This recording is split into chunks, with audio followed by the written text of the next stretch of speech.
the day you saved my soul. You've been proving this is the Hey, welcome to the XFL Extra Point Podcast, the first episode of the XFL Extra Point Podcast. I'm Justin. I'm here with Thomas. Say something so people know you exist, Thomas. Hello, I'm Thomas. Give us a Vince McMahon impression. Say this is the XFL.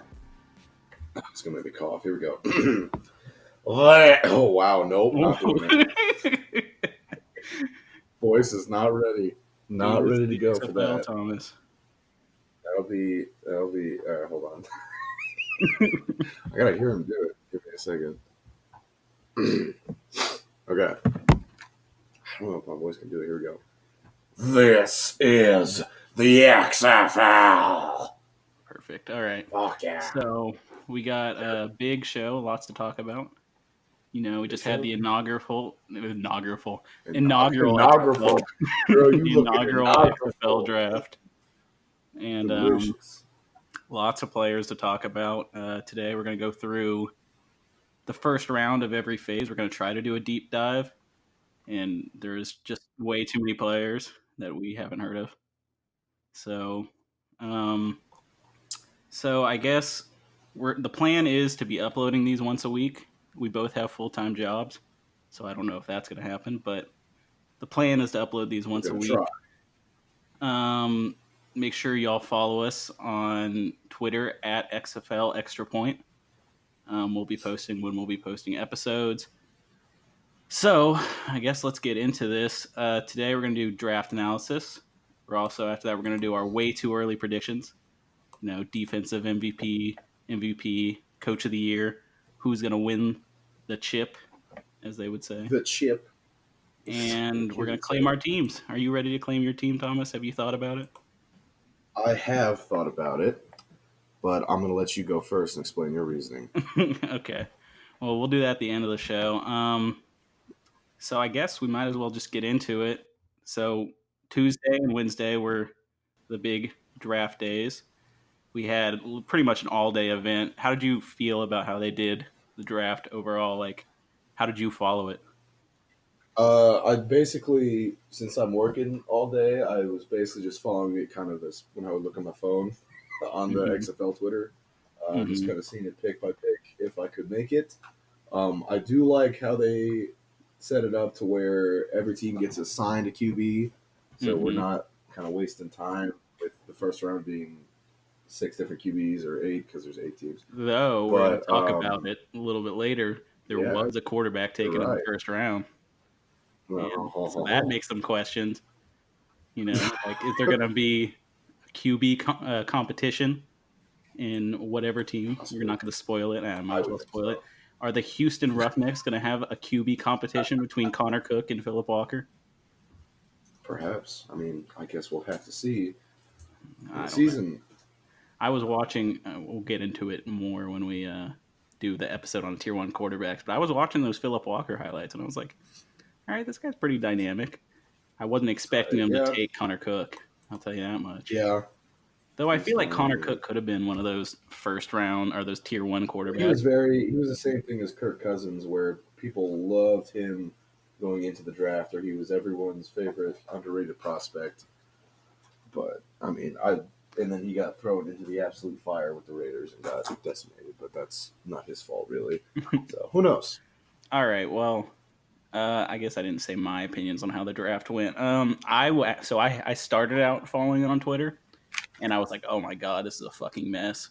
I was following the XFL page, and I was following all the team pages, and just players were coming out at random. And I was like, "I don't know when these players are going to pick." What's going on? And then I found that they were actually streaming the draft like this really like makeshift way. They were just streaming it on YouTube, and there was like a guy. It was like a guy's computer screen, and he was dragging his mouse and like starting the timer and stopping the timer, and then the picks would pop up. And I know I heard a lot of people saying like, you know, it was cool at first, but then it was like 5 hours of just like this guy's computer screen, and there was like no background music, and it would be like sometimes there was no audio, and then you'd hear like some weird, like just background echoey audio. I had it on mute, and it was good because I was working, and I could just like kind of because I'm on my computer, I can just kind of look at it while I was working. But I don't know, I thought it was okay. I mean, they don't have NFL money; they're not going to televise it on TV. But I mean, it was. Honestly, to be perfectly honest, I would have rather them just kind of do it and then be like, all right, here are the teams. I feel like that was probably the best way to see the results. Like I was trying to follow it, and I was like, I don't know this player. Why am I watching this? I was like, Yeah. who is this? Oh, I'm like, oh, a But then I name. guess people. And then I Yeah. see But then, Willie oh, a name. Beaver. Oh. I see Willie Beaver. I'm fucking tied with Damian Mama for the best name in the league right now. But all right, so I guess we've talked enough about the format. Let's get into phase 1, the skill players, round 1, and the first overall pick from the DC Defenders, Rashard Dayton. I said Rashard. Is it Rashad or Rashard? I think it's Rashard. Oh God, we can't fuck this up right out of the gate. I think it's Rashard. I think it's Rashard Davis, No. a guy none of us have ever heard of, and not at all who we thought would be the first overall pick. Say that part again, but say Rashard. Okay. So we're going to start with phase 1, skill players, round 1, and the DC Defenders with the first overall pick in the XFL Draft picked Rashard Davis, wide receiver out of James Madison University. I think this is a guy that none of us expected to go first because none of us have ever heard of this guy. I've never even heard of James Madison University. I think a lot of it is just we don't really know how they were going to. There was really no fanfare. Like the XFL Twitter page did release, like, here's the draft pool, here's what's going down, this is what we're going off of. But it's not like, it's not like we're going off of like, oh well, Tua Tagliavoa clearly is going to be one of the first players picked because he had the best year before. So I think there was a lot of just unknown going into this. So can't fault us too much for not knowing who some of these players are. I mean, I feel like no one knew who most of these players were. They did, like, on Twitter before the draft have like some little highlight videos of some of the bigger names. Surprisingly, a lot of those names weren't like first round guys. Yeah. And, like Andre Williams, they had a little hype package for him, but he went in like 7th round or something. I mean, I'll talk about him later, but anyway, Rashard Davis. He was an FCS champion in 2016, second team FCS All-American, and he got the CAA Special Teams Player of the Year. So he was kind of, from what I watched, is he was more of just like an athlete. Because from when I was doing some research on him, it was like he had defensive snaps, he was a returner, he was a wide receiver. I mean, I guess you're just taking a guy who's fast and athletic and just hoping he'll play something on your team, and that's probably smart. Well, I mean, if he can fill a hole just from athleticism, why not? Especially when you're at that level of college football. So, but I mean, is he going to be their star player? Like with the first overall pick, think so. It's got to be the star player in the league, right? You'd be thinking that's the best player available. Is that the guy? I would think so, just because of his measurables and his proven production in college. I know he didn't really stick around nowhere in the NFL, but I think a lot of that has to do with the fact that he is small.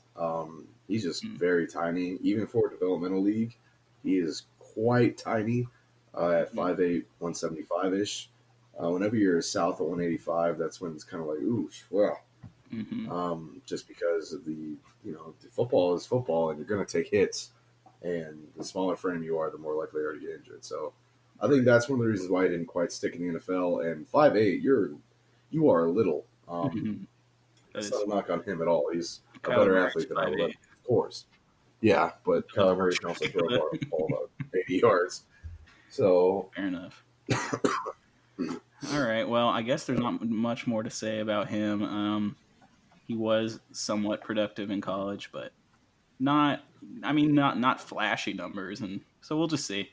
I don't know if I agree with that first pick, but he could prove me wrong, get MVP, and then who knows? I mean, maybe he'll make an NFL actual roster instead of a practice squad. All right, so next we've got Houston's pick, the second pick, and they took quarterback Connor Cook out of Michigan State, and that was, we were talking a little bit about it earlier, how it's confusing for me. I didn't think a quarterback would go in the first round because of those tier 1 assignments. And do you have confidence that, what kind of confidence level does that show from Houston towards Philip Walker? I mean, Well, I also think that you're dealing with relatively unknowns, since because you don't know kind of how the skill level is going to match up at this level of professional football. So competition is good. If Connor Cook ends up winning the QB competition, you really lose nothing. If Connor Cook doesn't win, then whatever. It's the first season. Expectations are almost nothing. So whatever. well, so from what my understanding, I don't think this has been confirmed yet. If it has, I'm dumb. I think they Mhm. paid those tier one quarterbacks like a lot more money than everyone else. Yeah. So Well, it's like you bring in a quarterback and then you end up not starting this guy that's getting paid the most money. I bet you the XFL is not going to be happy about that. They're like, why didn't you make Connor Cook your fucking tier one quarterback if you're going to start him? well, You don't. but if he sucks, excuse me, if Connor Cook ends up winning and is better and they win more games and that's more viewers, more blah, blah, blah. Mm-hmm. And plus, the talent pool that will go to the XFL is only going to increase if the XFL sticks around because if it's a successful developmental league, there's just going to be more players funneling to that. Right. So, Okay. Well, I mean, I don't know. How do you feel about Connor Cook as a can he be a starter in the XFL? I mean, I think he was great in college, right? mhm. So he had big game experience, and from what I was watching of him actually as a passer, he's fairly good at his timing, and he's kind of willing to stay in the pocket. But I'm just not sure about the accuracy, and I just don't know about him. He's more of a game manager kind of player to me. So Pause for call. Hold on. which it's like, do I want that in my quarterback? You see the most successful quarterbacks in the NFL, and I don't. Maybe that works well for the XFL game manager, but I think in the NFL now you're wanting guys who are big play guys who scare um, the DBs just over the top. Mhm. So Mhm. how do you feel about that? Well, my big thing with Connor Cook is going into the draft process when he was coming out of Michigan State. He was, as I talked about earlier, he was kind of everyone's favorite. Oh, this guy's going to be an underrated gem. He'll start for your team someday and win games. And he kind of got handed a shit situation where he had to come in for, I don't even remember who the Raiders QB was at that time, but he was like the third stringer. And then I believe the second stringer was actually Matt McGloin, but I could be dead wrong. So don't take that into account, I guess. But he basically had to come and play the Texans on his rookie season when he was just not ready, and it was evident he was not ready, as he did not play very well. Now, that's not an indictment of how he will be in the XFL because the competition level is lower and he'll have a full off season to kind of figure things out. But Connor Cook is okay. He's an unknown commodity still, just because he hasn't really played a lot. Um, and when he has played, he just clearly hasn't been ready. So, Right. All right. Well, unknown commodity. I guess we'll move on to the New York Guardians pick. And they went like most other teams with a wide receiver in the first round. They took D'Angelo Yancey out of Purdue. Now, this is a guy I haven't really heard of, and that's going to be for most of these players, and that's something I'm going to say for most of these players. But just from looking at his measurables, I mean, 6'2", 220, he's a Mm-hmm. big guy from what I can tell, and then more of a red zone threat type of guy. 35 and a half vert. I think what they're going to use him for is just in the red zone trying to get, those touchdowns and just kind of be Yep. their red zone threat. What do you think? Yeah. Well, in college, he was most known for being able to kind of he has a lot of long speed and can climb over the top of smaller DBs. Mm-hmm. That's kind of what he was used for more at Purdue. But the problem with that is if that's really the only thing you can do, then you really can't play in the NFL because you need to be diverse and you need to be able to run routes and you need to be able to change direction. Um, Also in college, drops were a problem for him. I don't know if that's improved Right. simply because he hasn't played very much in the NFL for me to see. But he's, he can't be a receiver and not catch the ball. So, Well, um, I do like his size, and yes. he's not slow. 4'5", Mhm. 3. That's not slow. So Yeah, he's got the long speed. Just can't, he's just very, he's very, like everyone was saying, oh, DK Metcalf can't change directions. He's a boat. It's like this guy actually, like can't change direction. So like this guy is everything people said the negatives of DK Metcalf were. He's a big body who can run straight, and that's my least favorite type of wide receiver. Got you. For me. Okay, well, not much to say about him anymore. Let's move on to Dallas's pick. Now I'm gonna maybe say his name wrong. Jeff Bidet, is that right, or is it Bad Ed? Is it a bidet like in a Jeff toilet? Bidet. I was gonna say like the toilet. Is- I mean, I hope it's not Jeff Bidet because that would just be unfortunate Now, for him. I did watch some tape a little bit on him, and his 40 time, 4.27. I mean, this guy's fast at a 39.5 vert. He kind of seems versatile. Like, I'm just, apparently he was on the Vikings practice squad, I got to give him some love just because of that. So Jeff Bidet, I really hope his name is. See, I don't know if I should hope it is Bidet because then if we're saying it right and we're laughing at his name, it's like, oh man, but whatever. So Jeff Bidet, he is your classic Big 12 receiver. He is fast and he doesn't run a lot of routes, but he is a plus athlete and just not very nuanced in his route running. So you'll see those guys break off a big play in the pros, but then kind of go quiet. Simply because they don't have the proficiency to get open on the route trees and stuff like that. Right. But that's basically my opinion on him, which is unfortunate because that's just my brain. Usually receivers in the Big 12, unless you stand out, that's kind of how I feel about most Big 12 receivers because that's usually how it is. So why do you think he went undrafted? Because I mean, he's just he's very fast. That's a good vertical. He's not small at 6 feet. He's under 185, like you said, but he is 6 feet tall. I don't know. He's a thin wide receiver, and you can in the NFL if you can be short, but being thin is a concern. Excuse me. Damn, Thomas, drink some water. Fuck. I have a gallon next to me instead. But the smallest guy that I can think of that even made an NFL team and made the team was, I believe his name was Brandon Banks. And he was the Redskins kick returner for a while, and he was like 5'10", 168. And about every time he got hit, it looked like he was dying. Gotcha. So even though, 178 is obviously not 168, but thin wide receivers that aren't quite that great at route running are not looked kindly upon just because they kind of have to teach them basic stuff that they don't have time to teach them at that professional level. Gotcha. So even though he is a plus athlete, if you can't run routes, you can't play. Gotcha. So all right, well, let's move on. Actually, I kind of want to go back for a second just to mention we're going to see a trend with Dallas where they're going to love Oklahoma players because of their coach. Yeah. You're just going to see that a lot. Bob Stoops is just going to... That is a plus, though, because if your coach that I don't know if Stoops coached in the college. I assume he did because Stoops was there forever. Yeah. But if Stoops recruited you or, liked you and then wanted to bring you on to his professional team, that's probably a good sign. Gotcha. But whatever. Maybe chemistry, Landry Jones. I think that might work. And you might be on something there. Maybe. You have a good strategy there. Just make it a college team. Just make it that Oklahoma team. Basically, it is a college team. They just get paid. Right. All right. So let's move on to the next pick, Tampa Bay's pick. And this is actually, as controversial as this pick was, my favorite pick in this first round. And that is Nick Trustle, is how I'm going to assume you say his name.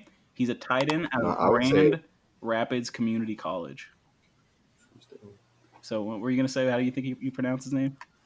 Sorry, I was going to say maybe Truesdale. See, I was thinking Truesdale, and then I was like, maybe it's Trustle. Maybe it's, I don't know. Truesdale makes more sense. Truesdale. Trustle? I mean, it could be Trustle. Well, no, because the S. All right. All right. Well, enough about his name. This is a community college guy getting picked in the first round of the XFL Draft. And that's pretty good. I don't know how much you know about this player, but I was doing my research, and I was like, who the fuck is this guy, right? Because there's not a lot about this community college player, and so I have to dig into articles to learn about this guy.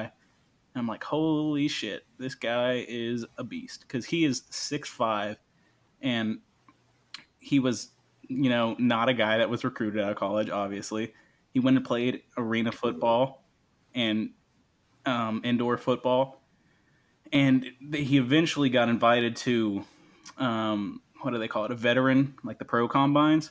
And so at that pro combine, he ran a 4.47 in the 40, which just a 6'5" dude running a 4.47 just sounds terrifying to me, especially at 246. Yes. And even though he's Yep. 29, this guy just seems like he could, there's a reason he was taken in the first round. I mean, after he ran that 4.47, he got 9 contract offers from NFL teams. Now, he didn't work out on any of them.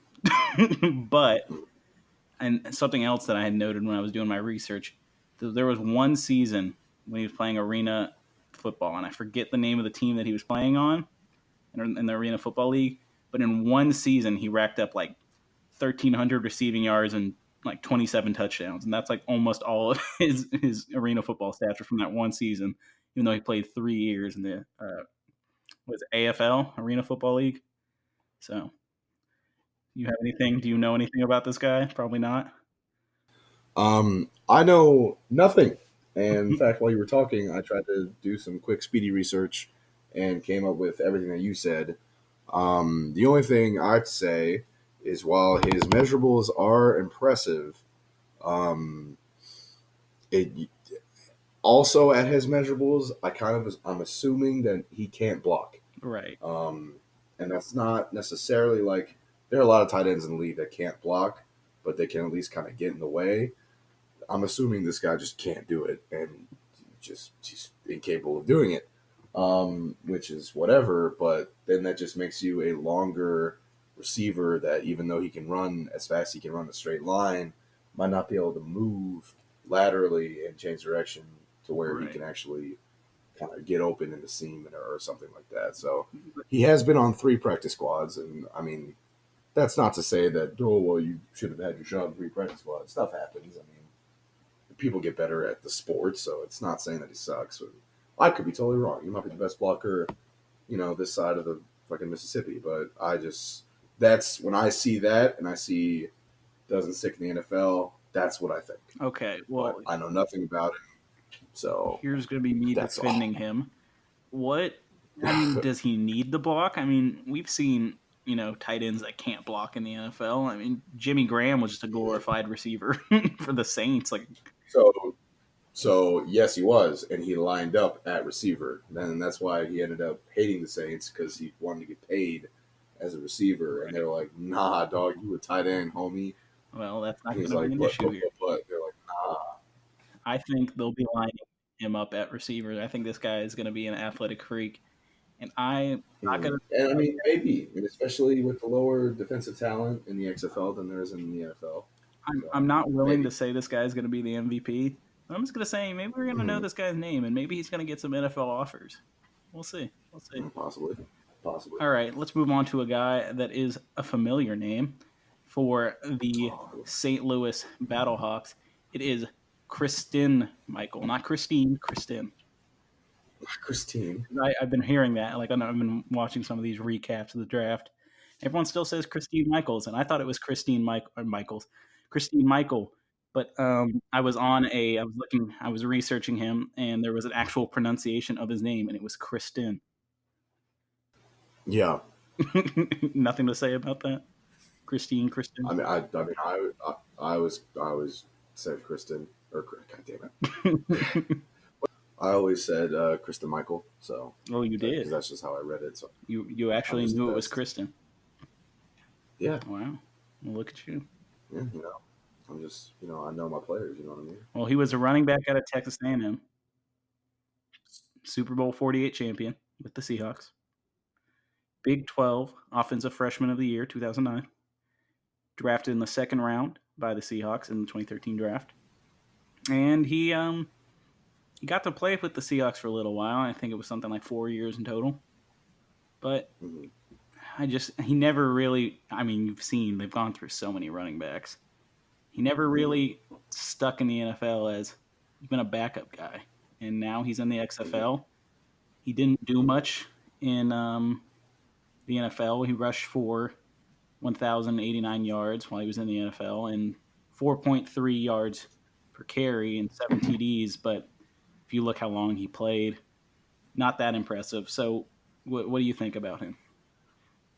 So Krista Michael is basically your jack of all trades, can do anything that you want him to do on the field. He's basically decent at everything, but that's not necessarily a good thing. The fact that he's just kind of decent at everything means he doesn't really excel at anything in particular. He'll have flashes, and he had a few flashes when he was on the Seahawks of like he can kind of break tackles, make guys miss, and do something when he has the ball in his hands in the open field. But at the same time, whether this is his fault or the way the Seahawks ran their offense's fault, I mean, a lot of it was just like Marshawn is tired. Here's the ball, dude. Run up the middle, see what you can get. So, which I love Kristen Michael. He was the running back for A&M when I really kind of started to watch college football more seriously. So he was a very exciting player at A&M, and it kind of he's only been on like 4 teams. In my brain, he's been on almost every team in the NFL. Whenever I play Madden and I draft a running back late because running backs don't matter, I draft my boy. So that's my analysis on Kristen Michael. Well, that's a debate for another show whether running backs matter or not, but because I have very different opinions than you. But we'll move on. I mean, we're kind of running behind a little bit, so we're going to have to speed this up.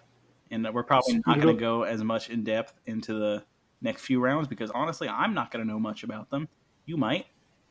But I think my expertise and my knowledge and my ability to watch film is going to come a lot from these skill guys. And so we'll see. I might have a few opinions on a couple guys, but for the most part, this is where I'm going to be most helpful. So next up is the Seattle Dragons, and they selected Trey Williams, another running back out of Texas A&M. So that's back-to-back Texas A&M running backs. Another undrafted guy. He was actually able to make some rosters: the Cowboys, the Patriots, the Colts, the Cowboys again, and some practice squads. He was able to play in the CFL. Actually, he was only on the practice roster, so I guess he wasn't good enough to make an actual roster of the CFL, but I'm not going to make him, maybe he just got signed to another team, and maybe an NFL team or something. I don't know. But so you have any opinions on Trey Williams out of Texas A&M?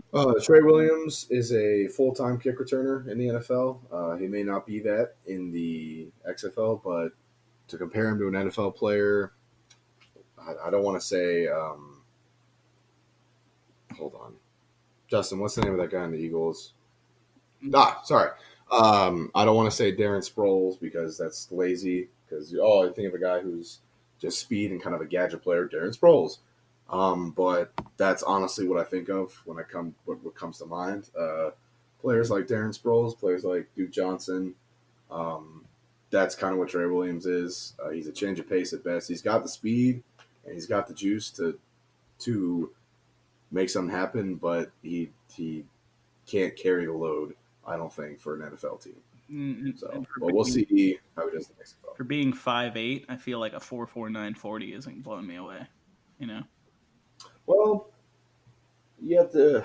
I mean, that's pretty fast. Pretty fast, but I mean, for if your whole thing is that I'm this really fast, small guy, I don't know. I feel like I'd want a little bit faster, and I'm not blown away by the number. It's a good number. Sub 4.5 is good. Is great, but I don't know. I'm curious. I mean, there's a reason they picked him in the first round. I assume the Seattle Dragons know what they're doing, and he'll probably be used more as like just I don't think he'll be used as a running back. I think he'll be used as a guy who plays offense, who can kind of plug and play. So like Richard Davis. Speed here. Yeah. Right. Precisely. So we're seeing that. You want versatility with your players. And I do think a lot of people were surprised. I'm going to go in this little breakdown before we go on to the next pick. But I am surprised by, how many. I think my assumption going into it was there's going to be a lot of big name guys going in these first rounds. It's going to be people that I knew and people that everyone knows and who had a name in the NFL. And I think the coaches were like, we're not going to find talent in guys who were in the NFL but weren't amazing in the NFL. We're going to find talent in guys who didn't even get a shot, really. I think that's probably what the And plus, mindset was. yeah, probably going into this first year, absolutely. I think that'll change if the XFL sticks for at least a couple more years. So I think they'll get more talent and known talent from the college pool of players who either don't go drafted or think they can do better, which whatever. But I think it'll only get better from here. So the more that the XFL sticks around, the more name talent it will have. Right. Okay. Well, let's move on to the next pick and the final pick of this first round of Phase 1. And it's going to be the LA Wildcats pick, Elijah Hood, running back out of North Carolina. And he was a guy who got drafted in the NFL, though 7th round by the Oakland Raiders. He was able to find his way onto 2 NFL rosters, on the actual rosters with the Raiders and the Panthers. And then most recently the practice squad of the Jaguars in 2019. He actually did rack up some pretty good college numbers from what I could tell. He's not gigantic, but 5'11", 232 is pretty big. And 4.57 speed for that size is pretty good. So what are your opinions on him? So first off, Panthers can fuck off forever because they cut this dude, I think, the first day of training camp when he moved his family there and everything, so they can fuck off forever. Okay. Not a good move. You look like shit. But anyways, Elijah Hood is a big feller. I would describe him as a grinder, which is great for college ball and is great for in my mind. But in the NFL, your strategy can't be 1st and 10, get 2 yards. Gotcha. Which is unfortunate for Elijah Hood, but that's what it is. He's not really much of a receiver because he was never really used that way, because why would you? He can break one tackle in the open field, but he's not fast enough or quick enough to be able to do anything after that. He'll usually get caught from behind if he manages to make the first guy miss. So. Got you. Okay. And thing to note, he did have 29 touchdowns in college, so if you're one of those guys who plays spring league fantasy football, which I can't believe some people do, but people do, maybe this is a fantasy option if you want a guy who gets a lot of touchdowns, because I feel like this is going to be LA's red zone guy. They're just going to be on the 1 yard line. They need a touchdown. This is the guy they're going to hand it to. So now we're going to go through just kind of the rosters, not the rosters per se, but just who these teams selected in this first phase, and just if there's anyone you want to kind of call out and just say what team they're on. Is there anyone you just want to pick out here? So out of the DC Defenders, the 2 guys who I really like are Orson Charles, who is the tight end out of Georgia, and Tyree Jackson, who's a quarterback out of Buffalo. So Orson Charles, he played for the Browns most recently, and he has one of the best mic'd up moments of all time, where he's yelling at Baker Mayfield about how just going nuts and telling him how he's got this. We got this. We're behind you, Bake. Let's go. Let's fucking go. Blah, blah, blah. And Baker is like, yeah, man. And then Baker turns around, goes back to him. I was like, that guy's a fucking psycho. But I love Orson Charles. He's a good blocker. He's a decent receiver. Love Orson Charles. He's great. Need more characters in the NFL just because it gets a little stale otherwise. Tyree Jackson's the other guy I like on on DC. He was a developmental prospect coming out of Buffalo. He's very tall, very big, can throw the ball about 90 yards. That's great. Developmental prospects who get treated like developmental prospects are good. If they get treated like first-round talent like other developmental prospects, then that's annoying. But when they get treated like developmental prospects, that's great. So for me with the DC Defenders, I want to bring up Donnell Pumphrey just because I got to see him play live a few times while he was at San Diego State. And if I'm right about this, he's the 3rd all-time leading rusher in college football. And I know he played Mountain West competition, and he's one of those smaller guys, the very small guys, and he never was able to last in the NFL, even though I think he only got a shot at 2 seasons, but he can catch the ball, he can make guys miss, and I think in a league like this where it's not going to be elite level talent like you saw in the NFL, he could maybe thrive here, and that's something just kind of look out for. And I think he can have a good season with the DC Defenders. And the other guy I kind of marked here was Max McCaffrey, and only because he's Christian McCaffrey's brother. Well, I was wondering what you were going to say because I was like, well, I know he's Christian McCaffrey's brother. I know nothing else about him. So. He's Christian McCaffrey's brother, and Christian McCaffrey's good, so maybe Max McCaffrey will be good. Who knows? All right. Maybe. If you for the Roughnecks, I had marked Sammy Coates just because he's a guy with some NFL experience, and I know he had shit for hands with the Steelers, and yes. could not last with the Steelers, and maybe this is what he needs. And the Browns. Oh, was he on the Browns? I didn't even know he was on the Browns. Yes, the Steelers traded him to the Browns, and then he proceeded to run in straight lines fast and drop many touchdowns. But maybe this is where maybe he can make a comeback and hopefully get back onto an NFL roster because he got there the first time. There's a reason guys make it in the NFL and get drafted in the NFL. If all you need to do is run in a straight line fast, he's your guy. Anything else? I would find somebody else. Hey, just maybe more time at practice. I don't know. But and last for the Roughnecks, I wanted to mention Andre Williams just because he was another good guy who was great in college, and he's going to be the bruiser for the Roughnecks, and another guy I think I would highlight if you're going to play fantasy football, that he's going to get a lot of touchdowns. And I don't know if he's going to be their RB1, but he's definitely a guy you're going to put in short yardage situations. So a thing I wanted to note about the Roughnecks, which I didn't really mention, they didn't take a tight end at all, ever, even in the open phase. Ever. They don't have a tight end on their roster, so they're just going to be playing with no. I know they're going to be doing that run and shoot offense, and they're going to be doing no tight ends. That's the plan. Let's see, the Guardians. DeMarcus Ayers, he was great at Houston. He was not amazing on the Steelers, but he's somebody to look out for. And then, did you want Justin Stockton? That's the guy you wanted to mention? Justin Stockton, he can run not in between the tackles, but he can run outside the tackles. Very nice. As soon as he turns upfield, goodbye. He's got breakaway speed.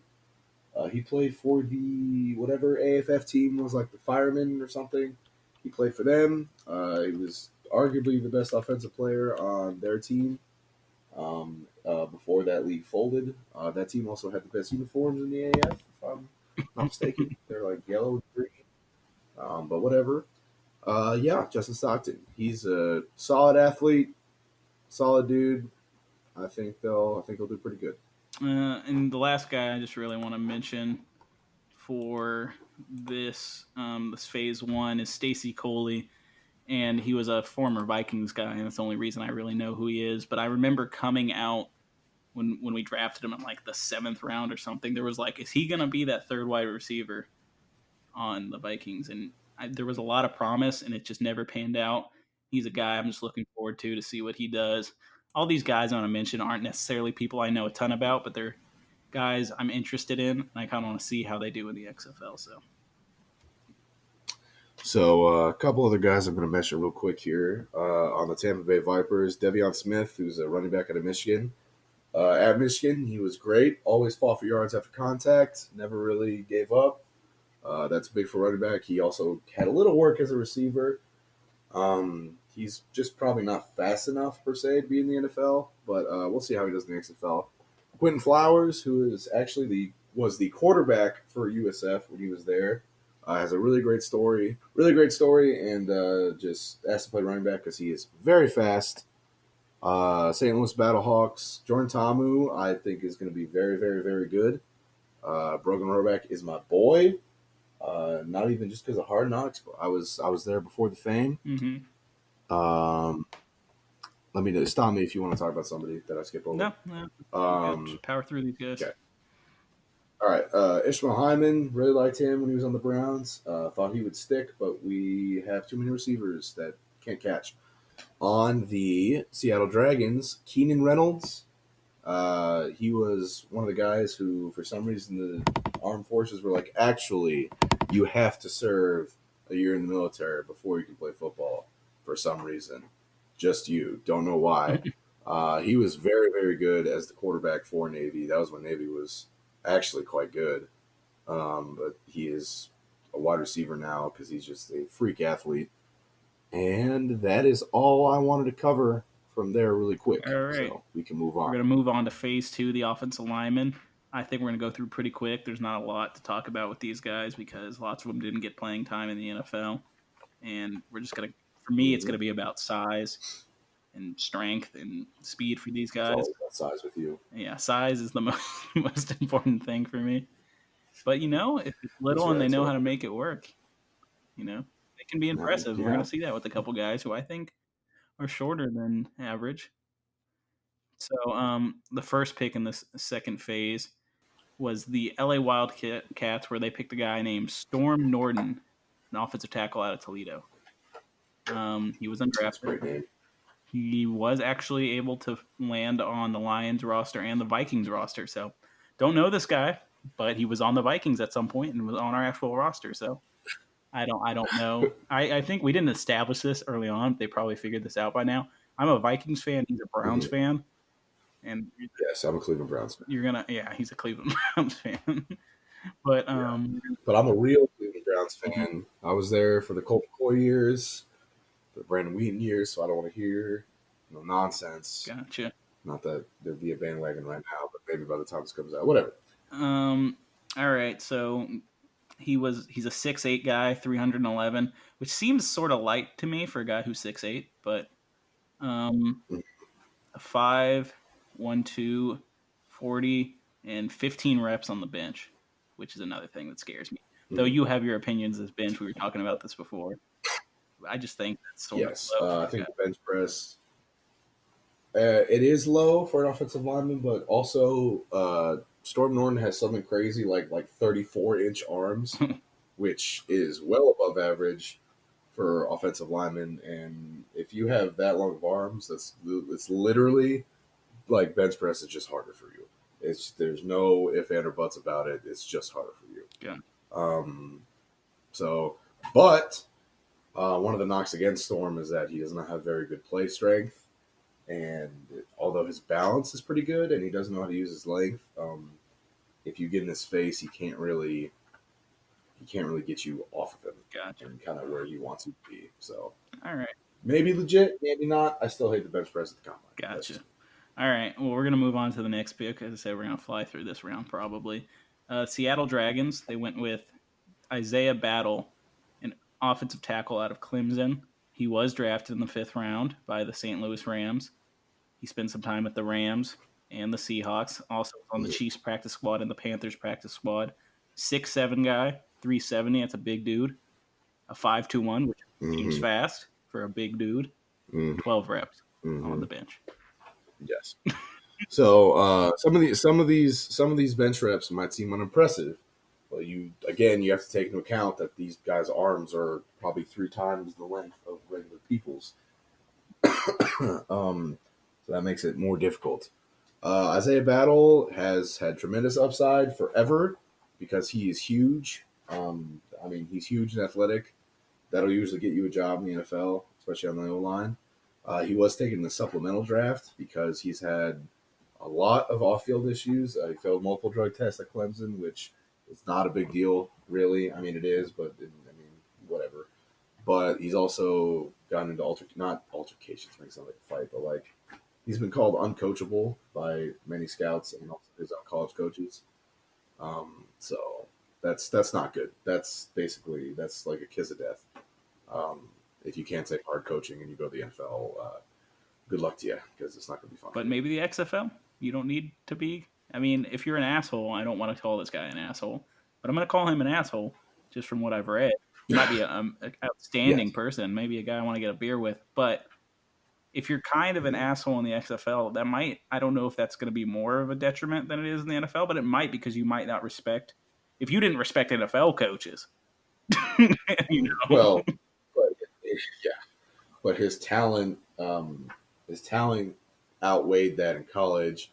It didn't outweigh that in the NFL, but maybe his talent will be enough that it outweighs his baggage in the XFL. So who knows? Gotcha. We'll see. All right, we're going to move on to, I almost said the St. Louis Rams. The St. Louis Battlehawks pick Matt McCants, an offensive tackle out of UAB. He was an all-conference USA first-team selection in 2010 and 2011. He's an older guy at 30. Not a gigantic dude, 6'5". That's a gigantic dude. I mean, if I met this guy, he'd be a huge dude. But in comparison to other offensive linemen, 309 pounds, 6'5".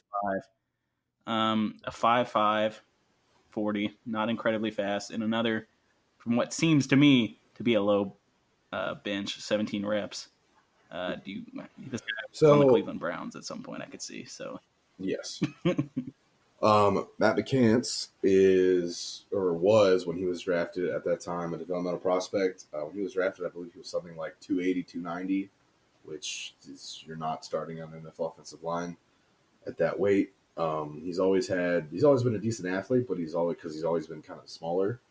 So he's gotten a little bigger, but he hasn't stuck anywhere, and he's already 30. So he'll be a veteran presence. He'll kind of know what's going on. He'll know how to operate. I don't expect him to be a cornerstone of a franchise, though, even if it's in the XFL. But what do I know? Right. What do you know? More than me, obviously. I know how big people are. And you know everything else. I guess I want to throw this little disclaimer in if you've gone this far. I don't think most of the episodes of this podcast are going to be like this. I think we're more opinion guys than we are we are pure like stats and crushing the numbers. Yeah. But this is kind of the nature of this episode, is that we have to go through all these players that we knew nothing about, and no one, for the most part, knows anything about, and try to inform some people. So that's just going to be the nature of this episode. And I think once we get into our predictions later and choosing our teams, you're going to see a little bit more of what the show is going to be like. But let's move on to the Tampa Bay Vipers with their first offensive line selection. And the first non-tackle selection in this round, Jordan McRae out of UCF, a center, another undrafted guy, but was able to make the Packers roster, the Vikings roster, and the Bears roster. 6'3", which, that's short, but he's a center, and that's sort of expected. 322, so even though he's 6'3", he weighs more than, what was the last guy's name? Matt McCants? He weighs more than him, and he's 6'3". Big boy. Slow with the 5.53, not incredibly slow, but, for being a shorter guy. And here we go. Here's what I was looking for. 33 reps on the bench. That's a strong dude. That is a strong dude. His arms are also significantly shorter, and he's just stockier. 6'3" is short, I guess, for an offensive lineman. But for a center and interior lineman, it's really not that bad. And it does help because you don't need the lengthy guys out inside the interior. You need those guys on the edge of the line. So, that's about all I can tell you about Jordan McRae. The McRae family, all three brothers, I believe, went to UCF. One of them's on the Browns, and he's doing okay. That's about all I can give you on Jordan McRae. And that's pretty much, we'll give you the Max McCaffrey approach. His brother, is his brother good? It's okay. He's all right. I mean, he started at right tackle, and we literally picked him up off the streets and played fine. So that's okay. All right. Well, we're going to move on to the Dallas selection here, and arguably the best name in the XFL, Willie Beavers, offensive tackle out of Western Michigan. Drafted in the 4th round by the Vikings. And I don't know why actually, I do somewhat remember a Beavers. I do remember Mr. Beavers. I may have at one time considered buying a Beavers jersey. But he played with the Vikings for one season. And then after that, he was relegated to a bunch of practice squads. He hasn't been out of the college level for too long, 2016. But he's already been on 1, 2, 3, 4, 5 teams. And I think that's kind of what we're going to see a lot with these XFL players. 6'4", 324, good size. Nothing amazing, but that's pretty good size. 40-yard was a 5.28, and he benched 20. I'm not mad at 20 reps. I think once you get over 20, I'm feeling okay about it. So what's your deep analysis on this? Deep analysis is he is an athlete that was able to out-athlete people because he played at Western Michigan, but his technique is not very good. So when he got to the NFL and he had people who are 280 and can bend around a corner like nobody's business, he had trouble, and he's continued to have trouble throughout his career. So he's a developmental prospect because he's a really good athlete, but his technique is bad, and it's been bad. So, All right. Well, let's move on to our next pick, and the New York Guardians, who selected Jaron Jones, an offensive tackle out of Notre Dame, who, when doing my research, was very confused. He confused me a lot because he played D line in college. So I'm out here looking for college stats, not being. I'm like, am I looking at the wrong guy? But he apparently played D line at Notre Dame, and once he got to the NFL, transitioned to offensive tackle, which seems incredibly strange to me. 6'6" guy. there's multiple pieces of that. What's say that again? I'm sorry. There's that's happened before, and that's not usually a positive indicative sign of anything. But Well, he is a 6'6" guy. That's a big dude. He's 316, which seems a little light for the height. Ooh, that rhymed. He's 25, so he has room to grow. 5'3", not bad, and 22 reps on the bench press, so he's pretty strong. I don't know. I don't know how to feel about this guy. I don't know. Obviously, he's not a guy who was really on my radar before this draft, but the D-line to O-tackle thing, especially an offensive tackle, it'd make more sense to me if he was a guard, not a center, but if he was a guard, just a big body and need to throw at people. But a tackle, it seems like a very technique-driven position. So the reason that he went to tackle instead of a guard, or because coaches want him to go to tackle, is because this man's arms are very, very, very long. So while that helped him a lot in the trenches when he was a D tackle, because he was pretty good at Notre Dame, I would say he's a standout. It wouldn't help him so much on the interior, and he'd be better suited for tackle just because of his length. So for him, like I said, arms very long. He's a plus athlete, even though the 5'3" doesn't look great. That's not that important for big men. He's quick. Cons for him is he played D-line in college, so even though he's been in the NFL for a couple years, he hasn't had a lot of experience at O-line. So they're kind of hoping that his athleticism will trump any technique flaws that he may have, which usually doesn't happen. So best of luck. All right, well, let's move on to the Houston Roughnecks and their pick, another offensive tackle, Cornelius Edison, a great name, out of Portland State, another undrafted guy, able to find a spot on the Bears roster and the Vikings roster.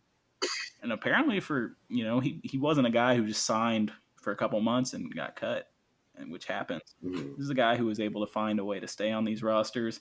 And then he was on the Atlanta Falcons practice squad in 2017. 6'3" for a tackle seems really short to me. And 309 seems pretty light. 26, it's pretty young. A 5'3", 40, which is not terrible, and a decent bench at 25. He seems like a strong dude. Yeah. So he actually, when he was in the NFL, he would play on the interior O-line because, like you said, 6'3" is very, very short for an offensive tackle. I would say if you're not 6'6", you're pushing it. Right. Unless you just have disproportionate arm length. But yeah, he's a stocky dude that played at a small school. I have no other information about Gotcha. All right. For our final pick in this phase, the DC Defenders selecting Kyle Murphy, offensive tackle out of Stanford. First team All Pac-12 in 2015. He was drafted in the 6th round of the 2016 draft by the Packers. And some breaking news, I think this happened either today or yesterday, might not be in the XFL. He got signed by the Texans after being drafted. So he's one of 3 guys who, after they got drafted, got signed by a team. So I don't know how much it's worth talking about this guy. We'll mention him slightly because it is possible that, the seasons don't coincide and they might cut him again. He was on their team at one point. They cut him. Now they're bringing him back. So he might find time to play in the XFL, but 6'6" guy, 305, seems sort of light, 25 years old. No, he didn't run the 40 at the combine, so all we have is that he did 23 reps on the bench press, which seems good to me. What do you know anything about him? He is very quick side to side. That's basically his biggest quality, is that he is very laterally quick. However, he's kind of needed to add strength his whole career. Not necessarily strength, but just power in his punch. He gets mauled, would be generous, a lot, just because he can't get to guys coming at him from the side. If it's not head up against a guy, he's going to have problems so far in his career. Got you. All right, well, that's it for that phase. We're going to talk. Let's just briefly brush past some of these players that we like. I really only have one that I'm aware of. So I guess I'll get him out of the way, and that's Nico Zaragoza, who found his way to get drafted by the LA Wildcats. He's another guy who played at San Diego State while I was there, and I actually knew a few people who I never met him personally, but I knew a couple people on that offensive line who said he was like their mentor because he was, I think I was a freshman when he was in his senior season. And so I knew some of those freshmen offensive linemen who said this guy was really, he taught him the way, and he was a leader for that line. And so that makes me feel good about that player. And I don't know much about him. We had a good offensive line. We had that amazing rushing attack with Pumphrey. And so I'm just, it's less of a talent thing and more I'm just hoping the guy does well. All right. So I only have a couple guys that I actually like that I identify quick. John Toth, who's a center out of Kentucky. Really like his just overall size and length. Pause. But just athletically, he's not very good, which is hard to defend when you're an offensive lineman. But somehow he made it work in college, and it worked. And I don't know. There's something about him, maybe like him. I don't know if it was just some weird thing in my brain, but big fan of John Toth. Other thing, and I'm going to butcher this man's name, and I apologize. I saw this, and I was like, man, how is he going to say this name? Yeah. So I believe it is Brian Fininganofo. I believe that's correct. Pretty right. That's wrong. I'm impressed. That's pretty right. Well, if that's wrong, sorry. Sounds good. This guy went to Idaho State, which is a very tiny school, but he can really play guard or tackle. He's versatile. He's your perfect developmental prospect. So that's all I got to say about him. Anyone else? Is that it? That is it, I believe. All right, phase 3. We only got 2. We're not going to go. I guess I should have said this up front. We're not going to go in depth on that open phase because there's just too many players to talk about. I think maybe in another episode we'll touch on some more guys we like. We don't have all the time in the world to do this deep dive on every player, but we really wanted to hit the first round of the 4 main phases. And if there is a guy, I want to do more research on those guys before I get into them, even though there are some names in that round that I did like Coney Ely. But, I'll wait. Sean Oakman was another guy. I'll wait to go into that, and we'll wait to go into that for another episode. Maybe we'll find time during our Tier 1 quarterback episode, which is going to be next week. So anyway, moving on to the defensive front 7, phase 3, the first round. All right, let's see if I can say this name. The Tampa Bay Vipers selected Obum Gwacham. Is that right? Does that sound right? That looks correct to my eyeballs. Obum Gwacham. He was a 6th-round draft by the Seahawks. He played with, I guess he didn't sign. Oh, yeah, he made the practice squad for the Seahawks, but I guess didn't make the roster, but did make the roster of the Saints and the Jets. Practice squad with the Seahawks, the Cardinals, and the Colts. With his college stats, 36 total tackles, 5.5 tackles for loss, 4 sacks, and 1 forced fumble, but he only did really get to play 1 full season, from what I can tell, unless I'm wrong on that. Do you know anything? So he actually, and this is actually, I've never heard of this before, but came to Oregon State as a wide receiver. Oh. And moved him over to defensive end, which is, I've never heard of that before. That's very pretty bonkers. But yeah, that's cool. I've never heard that before, so that's cool. Looking at his measurables, his explosive numbers are crazy because he's a wide receiver, defensive end, which is great. And that's not a knock on him at all whatsoever. Interesting. He's just exactly. He's just very, very interesting. To me, he's kind of an unknown quantity because he didn't start playing the position he's currently playing until his last year of college. So that's really all I have to say about him. I hope he does well. So That's really interesting. 4.72 40, 22 reps on the bench. I think he's an interesting guy to watch, and there's a reason he went first. And I think these guys are going to be more of. It's going to be the same thing we saw with probably all of them. That these guys are just freak athletes or have some. It's not that they had production or found a way, were able to make NFL teams. It's that they have this like something that these coaches think they can exploit. That it's just gonna all they need, because they're not looking for guys who are extreme talents. They're looking for guys who have one key characteristic about them that'll kind of make them break through, their athleticism, things like that that they can maybe coach, that they're like, oh, these NFL guys. I think that's how they're thinking. That's my opinion.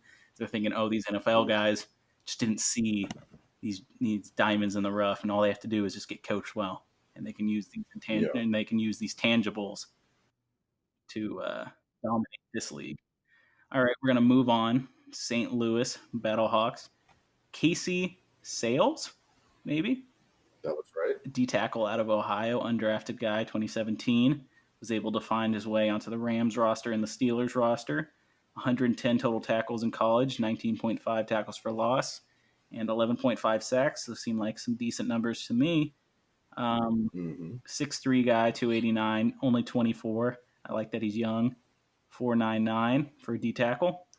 Pretty good 40 and 30 reps, and that's a strong guy. So, you know anything about this guy? Yep. So this guy, basically, he's just your classic football player, man. He'll play until the whistle is blown, and he'll give 3,000% effort. Only problem with him is that he's kind of a first step guy, where if he doesn't win right away, then basically all he's doing is sucking up that blocker and hoping that somebody else has come through his gap. Gotcha. Because if he doesn't win right off the snap, then he's probably not going to win. Just because of how he plays. But that's all I know about him. All right. Well, we'll move on. I feel like I did have something I wanted to say about him, but I don't remember. So we're going to move on. Seattle Dragons. Stanley Maponga? Maponga, that sounds right. I think, Stanley. Yeah. Yeah. All right. Defensive end out of TCU. First team All Big 12 in 2012. He's a 28-year-old guy, so he's a little bit on the older side. He was in the fifth. He was drafted in the 5th by the Falcons. Found his way. He stayed with the Falcons for a good amount of time, 2013 to 2015, and the Giants for what seems to be 2 seasons. So, he does have some NFL experience. He only had 8 tackles and 1 sack in his time in the NFL, but in college, I like his numbers: 113 total tackles, 23 tackles for loss, 15.5 sacks, and 8 forced fumbles. I'm feeling like this is a guy that's more of a veteran, more experienced guy. What do you think? Probably. That's what I would think too. Looking at his measurables, they're not overly impressive. Looking at him on tape, he's one of those guys who has power on tape, even though he doesn't look like he would. But he is not by any means a fluid athlete. He doesn't really have a lot of bend around the edge. So he is purely a power edge setter. But will probably next of all be a veteran presence and kind of just making sure everything goes how it should go. All right, moving on. The LA Wildcats selected Anthony Johnson, a D tackle out of LSU. I think I want to note here is I was surprised that all these guys weren't just edge rushers. I was really expecting the entire round to be nothing but edge rushers, but we got some interior guys. It's impressive. I like that. This guy, he was undrafted. He played for the Miami Dolphins, the Patriots, the Jets, and the Colts. So, and this isn't practice squad. He made these teams. So that is impressive to me that he's been on, there's been 4 teams, and Patriots especially, that they saw talent in this guy enough to make him part of the 53-man roster. 16 total tackles in the NFL. In college, 77 total tackles, 22 tackles for loss, 7 sacks, and an interception from a D tackle. So, anything? What I know about this guy is when he was at LSU, he was behind Michael Bronkers and Benny Logan. So he did not play very much because those are 2 NFL players. Gotcha. So he's also a freak athlete. A lot of SEC guys, especially LSU guys, especially on defense, are freaky athletic. They're just super explosive. because in that time period when they had Les Miles, that's who they recruited. That's who they got to come there. That's all I know about him. He doesn't have a lot of production. When Brockers and Logan moved on, he didn't really fill that void, I guess. But his numbers are great. He's a freak athlete, so that'll get you a job. Gotcha. All right. Well, moving on to the DC Defenders. James Vaughters, an outside linebacker out of Stanford. So this is our first linebacker taken in this round. Another undrafted guy. Only practice squad guy. Packers, Patriots, Chargers, and Bears. Played in the CFL for 3 seasons. Racked up 58 total tackles there and 11 sacks. In college, he was able to get 124 total tackles, 21 and a half tackles for loss, 12 and a half sacks, and 3 forced fumbles. More of an edge rusher guy is what it seems to be. 6'2", 245. Pretty fast and a good bench. What do you know anything about him? So this guy is your classic thumper linebacker. If you're dropping him into coverage, he's going to lose. If you're bringing him in, he's a run stopper. If you're bringing him in on a blitz, fine, but he's just very limited as to what he can do on passing downs. He probably won't be on the field. Gotcha. All right. Well, we're going to move on to the Houston Roughnecks, and they selected a guy you apparently know about based on some notes that are below here.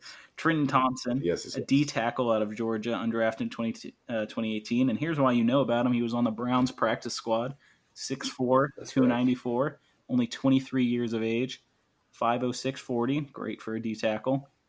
And that's all I have to say about him. All right, so let me get ready here. So Trent Thompson is one of those players who, when he went undrafted, I literally had no idea what was going on, and I was so confused how I couldn't figure out why I was so wrong, because I thought this guy was going to go at worst like late 3rd round. So after digging a little deeper, I'll get to that. But so this guy is pros. He is ready to play NFL football from a straight athletic profile. He fits right in. His measurables are really they're great. He meets every metric he needs to make an NFL team. He's a tough guy. He played through a shitload of injuries in college, which is also not a good thing to have a shitload of injuries, but he'll play through pain. He'll be able to he'll do his job. He has a very high motor. He will not stop playing until the whistle is blown, and that's surprisingly rare for D tackles nowadays.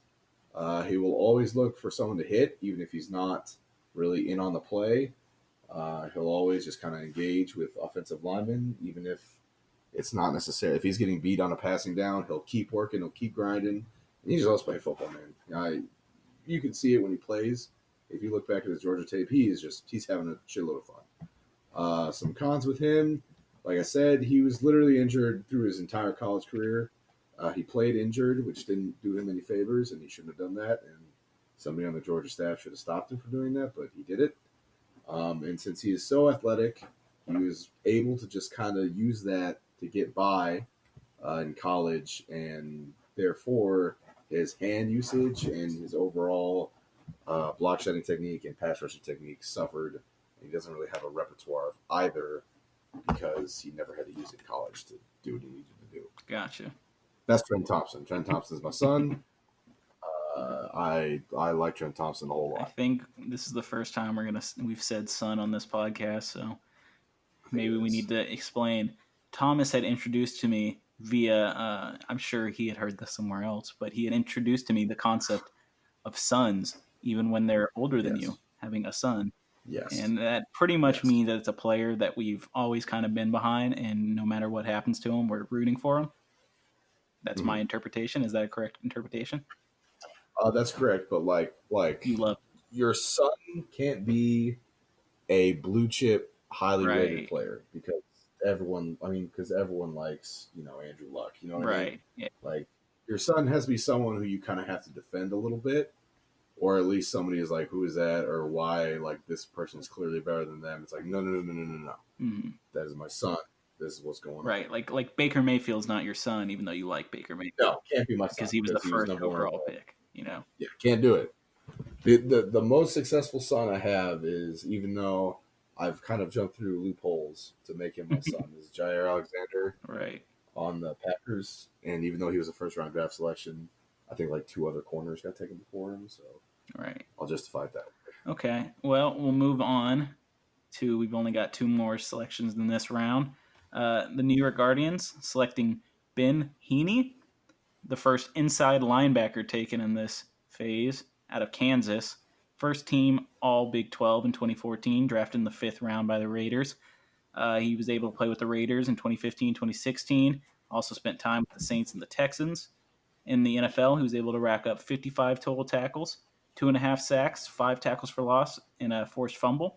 In college, he was a stud with 334 total tackles, which is what you kind of expect out of an inside linebacker, but 36 tackles for loss, 3.5 sacks, 4 interceptions, 3 forced fumbles. 6'1" guy, 235, 27 years old, 4.59 speed. I mean, I'm liking it. What do you think? On tape, the problem with him is it doesn't look like he's reading the plays. It looks like he's legit just guessing like where the ball is at and going there a million miles an hour, which is, I mean, if it works, great. But there are some plays where it doesn't work and he goes to either the wrong gap or at times the other complete wrong side of the field, and it looks really bad.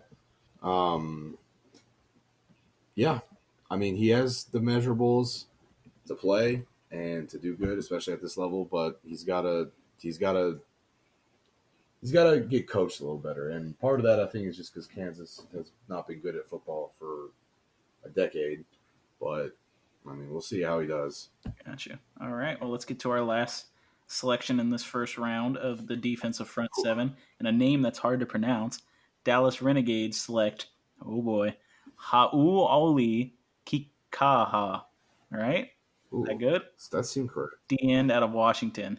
This guy was a second-team All-Pac-12 in 2013, first-team All-Pac-12 in 2014, and a unanimous All-American in 2014. He was drafted in the 2nd round. It's a high draft pick, especially for the XFL to be in the XFL now, so he makes you question. But he spent time at the Saints, 3 seasons with the Saints. While he was in the NFL, he racked up 62 total tackles, 6 tackles for loss, 8 sacks, 4 forced fumbles. In college, 206 total tackles, 51 tackles for loss, 35.5 sacks, 5 forced fumbles. 6'3" guy, 246, 27 years of age. Not incredibly fast, but good speed and a decent bench. Wouldn't you have anything to say about him?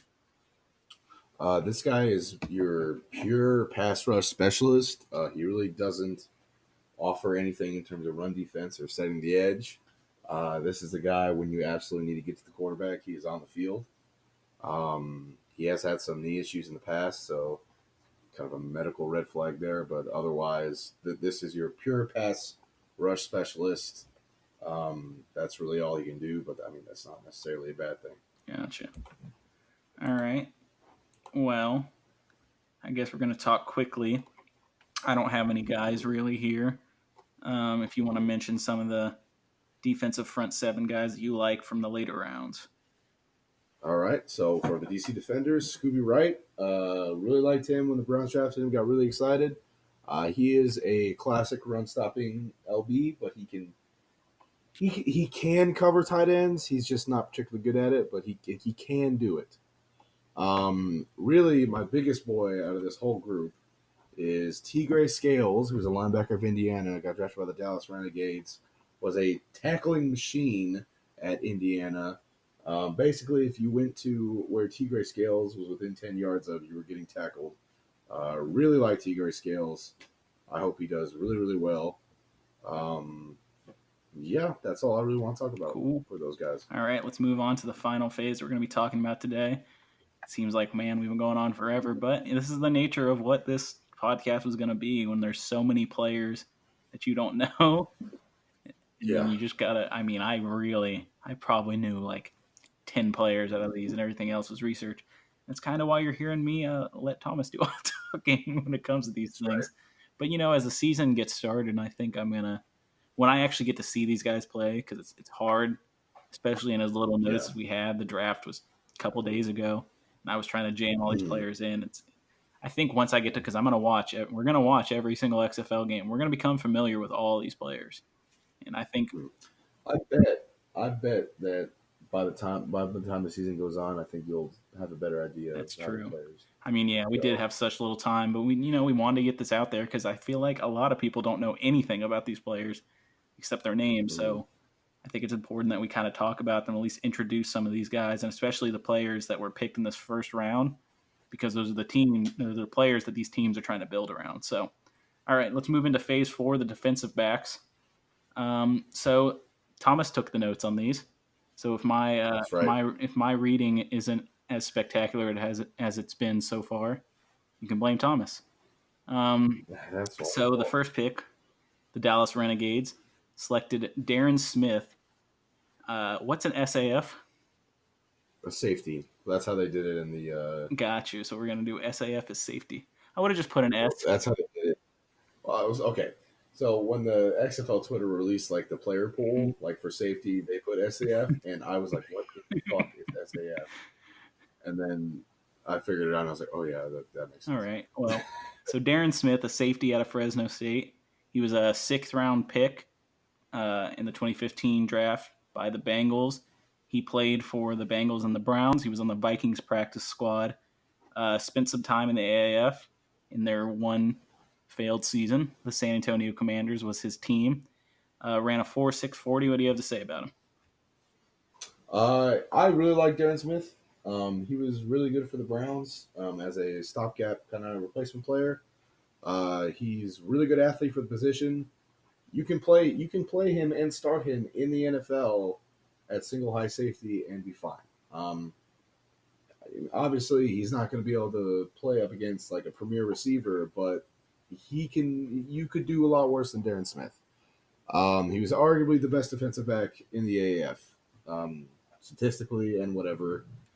Arguably, he was the best. Only problem with him is he is small. He is not a big guy, and you can kind of see it whenever he lays a hit. Sometimes he tries to tackle and it just doesn't work. If it's a bigger receiver, he's going to have a lot of trouble covering them, especially if he's kind of left by himself in single high responsibility. And he's not going to cover a tight end. If they're a traditional tight end, or if they're just not one of these kind of newfangled receiving only tight ends, he's not going to be able to cover him. It's just not in his skill set. It's not something he can do. It's not something he should be asked to do. Okay. But he's still quite good. Like me some Darren Smith. All right. Well, he was the first pick of these defensive backs, so he better be good. Yes. All right. Up next, New York Guardians selected Jamar Summers, a cornerback out of UConn, undrafted guy in 2018. Only a practice squad guy in the NFL. The Steelers, the Lions, and the Dolphins. 5'10", 193 with a 4.55 40 and a 37-inch vert. Those seem like decent. 4.55 speed seems pretty good to me. What do you have to Mm-hmm. say? So Jamar Summers comes from the golden age of UConn DBs, where they put out a DB in the NFL basically every year, sometimes multiple. You got like Obi Mulwanefu. I don't know how to say his last name. That was not how I you say mean, that. I But know that that. I guy. know that name. At least Okay. I don't. Obu. Yeah, I can't say it either. I know it's OB, but whatever. But it's people like them. So Jamar Summers, people like them. That sounds bad. Um, People from UConn, they put out decent DBs usually. He's an above average athlete. He has a lot of good tape in college. He played safety and corner in college too. Um, he doesn't have the long speed to play as corner, so he will be in the NFL. So he may be a corner in the XFL, but if he's going to go to the level after this, it will be at safety, because otherwise he just doesn't have the long speed. He's nothing really special as a tackler. He'll wrap up, but that's about all you're getting from him. He will never lay the boom really, and he doesn't have a lot of his limbs are kind of thin, so he could probably add a little weight and be fine. But if that's just how his body is, that's unfortunate. But that's gonna hurt him in tackling and contact in general. All right. Well, let's move on to Houston Roughnecks and their selection at another name. Is it Deji Olatoy? I mean, that sounds Deji right. Olatoy, right? Cornerback out Deji of what Olatoy. is NCA&T? North Carolina, whatever A&T stands for, agricultural and technological, maybe, I don't know. Okay. Small school, very small school. Undrafted. Journeyman. He was able to make the rosters with the Falcons, the Cowboys, and the Buccaneers. Ravens practice squad 6'1", 205, and 4.46 speed. That sounds like some decent measurables, and he was a guy who was able to make some rosters, and I think that's probably why he got picked here in the first round. What do you have on him? Mm-hmm. So this guy had some very, very good years, like a good stretch with the Cowboys when he was actually a starting corner for them for some time. But after he kind of had his decent stretch, it just kind of all downhill from there. And he's never kind of regained back to where he was. So, I mean, he has all the tools to do whatever he wants. He's a little older now, but it's just kind of he hasn't really proven that he can still do that and play at that level. Gotcha. Since then. All right. Well, let's move on to the DC Defenders and their pick. Elijah Campbell, a cornerback out of Northern Iowa, undrafted in 2018, 5'11", 190. Was on the Browns practice squad. Young guy. 4'3", 640. It's a fast dude. So what do you have to say? This guy's your typical slot corner. He is fast as shit. He is quick as shit. He's an athlete. His upside is there. The only problem is he just doesn't have the skill and the nuance to play football at the professional level. Right. But yet. Is a young guy. It might change the XFL, but it's not there yet. He needs to be coached. Mm-hmm. He's a young guy though, and yes, we'll see what the Defenders can do with him. A name I have heard of, the LA Wildcats selected Jack Tocho, cornerback out of NC State. In this notes, it says, "My son." Thomas wrote these notes. So this is Thomas's son. He was a 7th round pick by the Vikings. And that's why I've heard of this guy. 6 foot, 200 pounds, 4'5'6". What do you have on him? So in college he played cornerback. He should not have played cornerback. He should have played safety. He's not fast enough to play corner. He wasn't really fast enough to play corner in the college level either. But he's a great tackler. He's not like a big hitter, but he'll wrap up and he's not going to miss many tackles. He kind of reminds me of like a discount Jabril Peppers in terms of his skill set, not necessarily in terms of his talent, but just what he can do and what he's capable of doing, just with his physical abilities. He is a hybrid safety, so he can kind of be deep in zone coverage, or he can kind of come up and play run support. But if you're asking to play man coverage or you're asking to be kind of a single high, you're going to have a bad time. He's going to get burnt a lot just because he's not fast enough. Gotcha. And I do want to point out in the notes here, I read it as a 4.56 40, but you wrote down a 4.56 50. So was that a typo, or is this guy just like so fast they're like you got to run a 50? That is a typo because my slapdash note-taking organization. All right. We're going to move on to the Seattle Dragons pick. Let's see if I can say this is Javonte Dean, cornerback out of Miami. I think that's correct. Undrafted in 2018, a 6'1", 180-pound guy. You didn't write really much else here. So basically, this guy, the only thing I know about him, well, I know some things about him, but so he was originally going to go to Cincinnati, didn't have the grades to get into Cincinnati, so he went to Blinn, which is in Texas. And from there, he actually got an offer from Alabama and committed to Alabama, but then got an offer from Miami and decided to go to Miami instead for some reason. But did that, went to Miami. Most Miami DBs are freak athletes, and Javonte Dean is no exception. He's fast as shit. He's explosive as shit. But at this point, he's really just an upside project for a DB coach to mold. So he's never, or at least is not going to be a NFL starter for some years, but in the XFL, his athleticism may win out. All right. Well, let's move on. More Thomas notes, so I'm going to be very brief here. The St. Louis Battlehawks selected Herb Miller, a safety out of FAU. undrafted in 2019, very young guy. Chiefs. He was on the practice. All you wrote here was Chiefs. I'm going to assume he was on the practice squad of the Chiefs. 6'2", Yes, he's 190. So, So he's very quick and he's not afraid of contact, but he is not fast, and he needs to be in a double high safety role, which means he cannot be the lone safety in the middle of the field. But he's not big enough to play strong safety. So it kind of sucks. He doesn't suck, but that just sucks that his skill set is that way. gotcha. That's what I know about Herb Miller. All right, well, let's get on to the final pick in this first round of the defensive back phase. Tampa Bay Vipers with Arion Springs, a cornerback out of Oregon, undrafted in 2019, another young guy. Another guy who was on the Chiefs, just Chiefs, that's all he wrote here.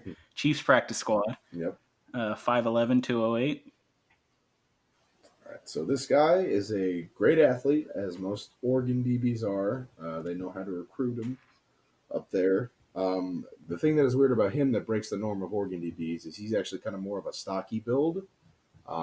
Being at 208 pounds, which at 5'11", got a little meat on you, that's fine. But that helps him because when you're pressing off the line, he's got a little mustard behind his punch. So it'll knock those thinner framed wide receivers kind of off their route a little bit and mess the timing up and maybe end up with an incompletion or a pick. But he's also fast. So if his punch fails or doesn't work out how he should, or if he gets staggered, then he can kind of catch up. The only problem with him is because he's stocky, while that helps him on the line, if you have a receiver that's longer, he's going to have a big problem tracking the ball and breaking the pass up. And his ball skills are not good. He can't really high point it. Every time I've seen it on tape where he's got a pick, it's been a gimme pick right to him, or it's something that he should have gotten, or he was in a great position too, but he just kind of let it come to him instead of going for it, and he ends up dropping it or just having no shot at it. All right. Well, that's going to be it for this first round. Let's talk about some of our key guys that we thought got picked in the later round. I did have two guys highlighted here, but I really only want to talk about one.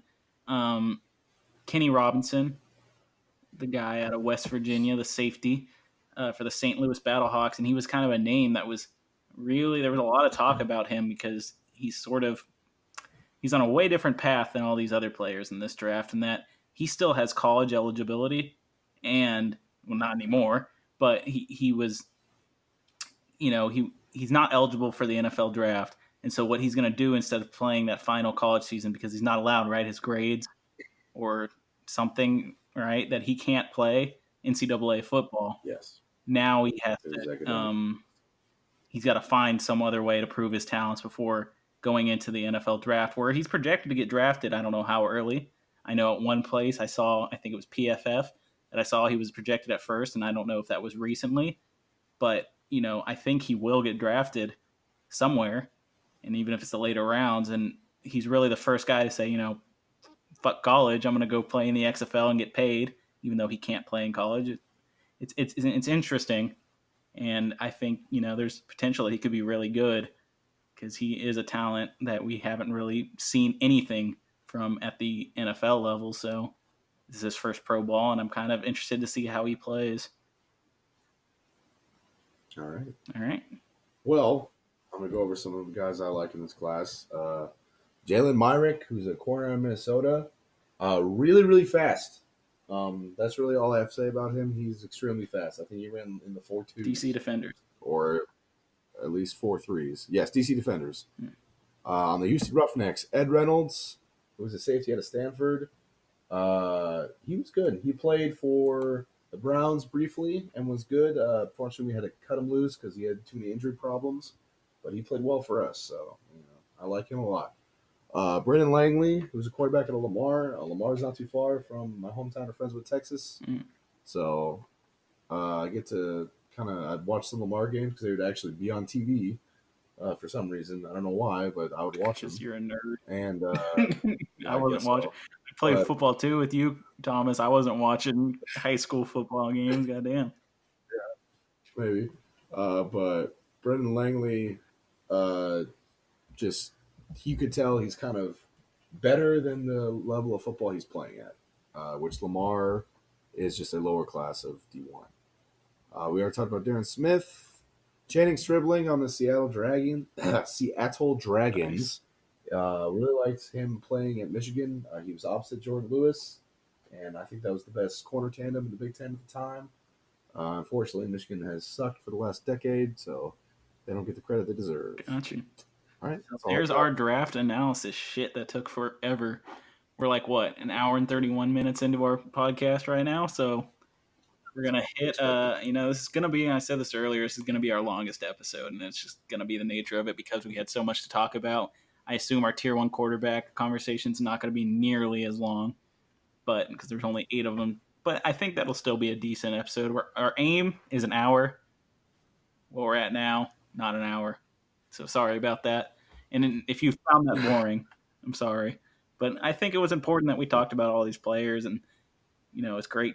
Thomas knows all these players, and Thomas was well researched. Right. And how much research? Because I did a shit ton of research, and I was not even. I was surprised by how much you knew about every single player.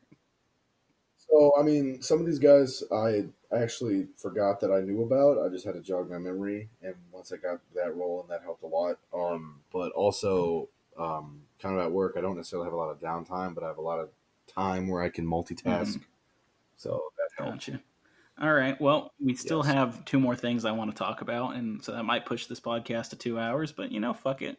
It's an introduction. Fuck it. Some people are driving in their cars a really long time, so they like me who listen to podcasts for I like 3-4 hour podcasts. So this is gonna be 2, hopefully. All right. So now we're gonna move on to our way too early predictions. I don't know how much you've thought about this because I haven't thought about that much. Thought about that much either. But just gut feeling. Kind of layered this in a way that I shouldn't have, and I think probably we're gonna save MVP for second last. Okay. Or we're gonna go Coach of the Year, Defensive MVP, MVP. Okay. Who's gonna be in the championship, and then who's gonna be the winner. That's the plan. So, Coach of the Year. Who do you think it's gonna be? For me, and this is going off of just who I know and what I know, I was torn between June Jones and Bob Stoops, but I'm going to have to go with June Jones just because he runs that offense that he runs, and I think that will transition. I think that will do well in the XFL. All right. I'm going to go with the guy you just mentioned, Bob Stoops, just because I think he brought in guys that he's acquainted with, and he knew what kind of team he was going to be building in this draft. And I think his team is most set up for success. And this might be a spoiler a little bit for later, but I just think when you have a team that's really good, regardless of how you're coaching, even if you're just an average coach, but your team wins a ton because you're super talented, I think, and that's sort of how the NFL works, their Coach of the Year. We don't know if they're even do these awards, but just like whatever team is kind of the best, we're kind of like, okay, that guy should get the award. And it doesn't always happen that way, but Matt Nagy, like his team wasn't the best team in the league, but because he was innovative for that one season. Oh, salt's coming. I see it. There's no salt. Well, how's his offense doing this year? This isn't an NFL topic. This isn't an NFL podcast. I'm just saying, how's that Bears offense this season? It's ran by Trubisky, so not so good. It was ran by Trubisky last year. All right. Anyway, I think Bob Stoops kind of made his team. I think he won the draft, and I think his team's going to be very good, and that's going to bode well for him getting the Coach of the Year. All right, let's move on to Defensive MVP. Okay, so for me, I'm going to go ahead and just say it's going to be Darren Smith. That's based off of just his talent level and his performance in the AAF. I think I don't want to say he's a lock, but I'm fairly confident that if it's going to be a DB, it'll be him. Right. I can see one of these front 7 players that I'm not super familiar with doing better, but if I had to put money on it, it'd be Darren Smith. All right. Well, I'm kind of stuck between 2 guys right now for my defensive MVP. And again, I don't know a lot about these players, but something says to me that this oh man, I gotta say, why did I even think about him? Because I gotta say his name, Haoli Kikaha. He Okay. put up big numbers in college, and he was an NFL guy. I mean, he was able to stick with the Saints for 3 years, and as you said, he's a big, he's a guy who runs with reckless abandon. Like, even though he's not a super talented guy, I think he's going to lay a lot of big hits. I think he's going to be a highlight reel kind of guy. You remember when the AAF started, and I don't remember who it was, but one of those quarterbacks got rocked and his helmet flew off, and that was like what made people watch the AAF, Loki. I think this guy is a guy who's going to make plays like that. And then, he is a first round guy, and I'm inclined to say that a first round guy is one of the better talents. All right. But that's not going to be my pick, even though I just hyped him up. No, my pick is going to be Kenny Robinson on the total unknown that he's going to bring something. I think he has talent that we're not, that he can't play in the NFL. Lots of these other guys can play. And this is, again, I'm not basing this on a lot of information. I'm saying a lot of these guys couldn't stick in the NFL, and this guy hasn't had a chance. So on the off chance that he just comes in and he's incredible and he's an NFL talent, but he's just not allowed to play there, I think that tips the scales for him in my book. So I'm going to go with Kenny Robinson as my defensive MVP. All right. Up next, let me see. I got to scroll through these notes the whole time. What are we on? MVP? All right, MVP. No, you said we are going to say that. No, we're not doing MVP last. We'll do championship teams and the winner last. So we're gonna do MVP next. So are you ready for that? Give me a second. Let me just look through it again real quick. All right, I'll go first. I'm gonna say it's gonna be a quarterback. I think that's probably the smart option. And I'm gonna go ahead and say it's Landry Jones because that's the guy who they were trying to making the face of the XFL. He was the first player at all announced for the XFL, and it's not purely on talent, but I think he is a talented guy. We're going to go into it more when we get our tier 1 quarterback argument, but I think he is going to be the best quarterback on the best team. And so you're going to see a lot of Dallas in my selections here. I just think he's going to be an assistant that works for him, and he has weapons, and he has weapons he's familiar with. And I think it's going to bode well for him. He's going to get the MVP. All right. Well, I'm going to go against the grain and not pick a quarterback, but instead pick a running back and say it's going to be my boy, Christian Michael. Okay. I think his jack of all trades ability to kind of do anything will actually help him more than it will hurt him in the XFL, just because he can do everything. So I think he'll be on the field more. And I think he'll get the stats, and I think he'll get the production, and look at the team around him. I think he'll be in a prime position to be able to win the MVP. All right. And so now we got to pick our championship teams. And if, Thomas, I could direct your eyes down to the notes, because I don't know if you know this off the top of your head, but I have, if you go to general notes, I've broken down which conference I wish. So it's going to be one team from each of those conferences. Okay, I see. Pick. I'll go first. I think the championship is going to come down to Dallas and DC. And that's just because I think those were the two best rosters from draft. Okay. I think DC is just a talented team. And then Dallas I've just talked a ton about. And I don't know how I feel about Tampa Bay. So I'm pretty much locked in on Dallas, but I got to kind of argue myself. I've already said enough about Dallas, why I think they're there. But I got to kind of argue for myself here on why I'm picking DC. Tampa Bay, they made some questionable decisions in this draft, and if that tight end in the first round doesn't work out, we're going to see pretty quickly. St. Louis and New York, I just don't think I just wasn't impressed by their selections. I just don't think their teams are as talented. I do like Matt McGloin is good for New York, and I just don't know how I feel about their skill players, DeMarcus Ayers. But, I'm just going to go with DC there because I liked the talent that they had. I would also like to direct your eyes to the notes because you have St. Louis on the flex. Well, one of them. All right, let me look. Who's mixed up here? All right, Dallas, Houston. So let's say all the teams here. LA, DC, New York, Houston, Tampa Bay, St. Louis. Who's missing? LA is missing? They'd be so LA instead of St. Louis. Okay. That makes more sense. Okay. Well, that doesn't really change my opinion. So, for me, were you done? I'm sorry. Okay. So, for me, and this might be a little confusing with who I picked as my coach of the year, but I think the championship teams are going to be DC and Dallas as well.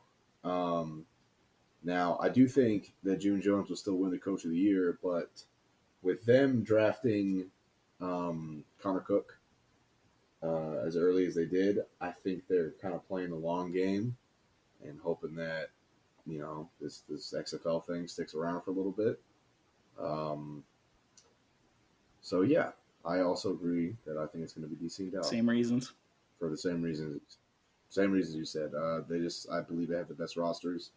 I think just outside the pack, I really like St. Louis's roster as well. Mm-hmm. That's just a personal thing for me. And I could kind of see it going any way between DC and St. Louis, but if I had a gun in my head and had to pick, I would say DC. All right. So now, who is going to win that championship game? And as you can tell, I've been bandwagoning Dallas. I'm going to say Dallas is going to win this whole thing. I just think the same reasons I argued for him. It's because all I could say about DC was they had the best roster, but Dallas has literally crafted their team perfectly for their coaches and their players, and that's just going to win them the league. Well, I'm gonna go with DC, and because of their quarterback, Cardale Jones, Mm-hmm. who came off the bench as a third string quarterback to win the Natty for Ohio State University. So he's got a bit of gamer in him. So I think he'll step up to the plate, throw the ball for 500 yards as he does, and yeah. All right. Well, it's going to be a QB competition in that championship game if it really does come down to Dallas and DC. All right. Well, now the time we've all been waiting for. It's time to claim our teams. Now, I've thought about this long and hard. Have you? You have. My team will be the St. Louis Battlehawks. Wow. Okay. So why? Yes. I like the players on the roster. Battlehawks is a cool name. It's unfortunate that it's paired with St. Louis, which is no offense to any St. Louis, but yes, St. Louis doesn't have a football team. They're gonna have the best fans. See, didn't think about a football that. Team So there you go. At all. St. Louis is also kind of a rough city to be in at night. So So originally, before really all this info came out, it was just the names and those cheesy little descriptions they had. I was like, all right, I'm a St. Louis Battlehawk fan because I like their colors. They were my favorite colors. I like their logo. And I was like, man, St. Louis probably wants a football, and they're going to probably have the best home field advantage in the league. They probably have the best fans because St. Louis fans are starved for football because they were ripped away to L.A. And I think we're going to get a good rivalry with St. Louis and L.A. I think that's going to be a good game. But my selection, did I cut you off at all? You okay. So my selection, and I've been thinking about this a long time, and I was originally, this was actually probably my least favorite when it was the first announced. I've come around to it, and I'm ready to stan the Houston Roughnecks. I thought you were going to say the Vipers. Oh no, not the Tampa Bay Vipers. The Houston Roughnecks, and I kind of explained this to Thomas a little bit. I fucking hate their colors. Right? They're disgusting, and I hate red, white, and blue. Not that I like. Oh, I like America. America's cool, but it's just red, white, and blue is overdone. And I'm like, all right, I've seen enough red, white, and blue everywhere as like a color scheme. And so that's what originally made me not like them. But they do have a cool logo. I do appreciate the logo, and I think they have a cool name too. I don't think there will ever be another sports team called the Roughnecks. Right? So there's something unique about them there. But then I've just always wanted to be a homer. So we live in Houston, or I live in Houston, but Thomas is we both went to high school here. I'm here now. He's in Lubbock. But I've just always wanted to be a homer, and the chance to go see one of these games live, hopefully more than one, but a chance to go see one of these games live, that intrigues me. June Jones is an interesting character. He actually wanted Manziel on his team. So that scares me. And then I was watching the tape of Philip Walker, and I was like, ooh, I like this guy. Like, out of all the quarterbacks, there's something I was like, this guy's versatile. There's something I like. He just had something that I was like, why is this guy not in the NFL? And I need to watch more tape and figure out why he's not in the NFL. But we'll do that on our Tier 1 quarterback episode, which is going to be next time. So thanks for tuning in to the XFL Extra Point podcast, the first episode. Please stick around. Thank you so much. This was long. This was long. It was a But, little long. Next time, hopefully we're aiming for that hour mark. Well, we're at hour 46 right now. There's going to be some editing probably, so it might come a little shorter than that. But anything you want to say, Thomas? If you've stuck with us this far, thanks for watching. Well, maybe I'll make a YouTube. I'm probably going to make a YouTuber. This will probably be up on YouTube because might as well post it everywhere, right? So just thanks for watching, guys. I hope y'all enjoyed our analysis. I know there hasn't been a ton of analysis done, and even though this probably wasn't amazing, I was just reading facts, and Thomas didn't have very much time to do research. Hey, if we're fucking wrong about something, like, tell us we're fucking wrong. We don't know shit. We're just people who like football. Yeah. We don't know shit about shit. So thanks for listening, and we'll catch you on the next one.